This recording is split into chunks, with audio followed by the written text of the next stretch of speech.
আসসালামু আলাইকুম ওরহমতুল্লাহি ওবরকাতু।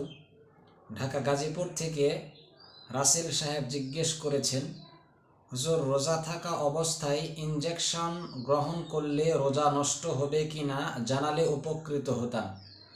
মাশাআল্লাহ ভাই, অনেক সুন্দর, অনেক গুরুত্বপূর্ণ একটি প্রশ্ন করেছেন। হামিদাও ওয়া মুসাল্লিয়াও ওয়া মুসাল্লিমা আম্মা বাদ। ভাইয়ের প্রশ্নের উত্তর হলো, সর্বপ্রথম আমাদেরকে জানতে হবে ইনজেকশন কত প্রকার।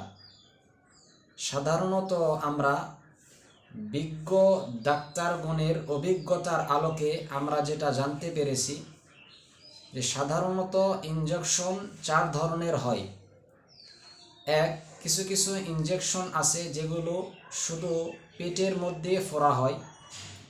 2, কিছু ইনজেকশন এরকম রয়েছে যা গোশতের মধ্যে ফোড়া হয়।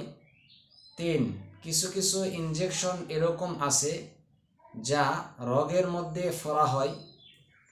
4, কিছু কিছু ইনজেকশন এরকম আছে যা চামড়া ও গোশতের মাঝে ফোড়া হয়ে থাকে।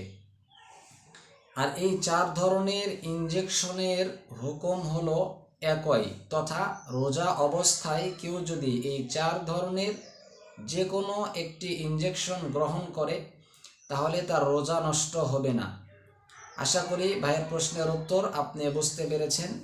এই মাসআলাটিকে উল্লেখ করা হয়েছে এমদাদুল ফতোয়া 2 নং খণ্ড 144 নং পৃষ্ঠা থেকে নিয়ে 147 নং পৃষ্ঠা পর্যন্ত এই মাসআলাটিকে উল্লেখ করা হয়েছে। আসসালামু আলাইকুম ওয়া রাহমাতুল্লাহি ওয়া বারাকাতুহু।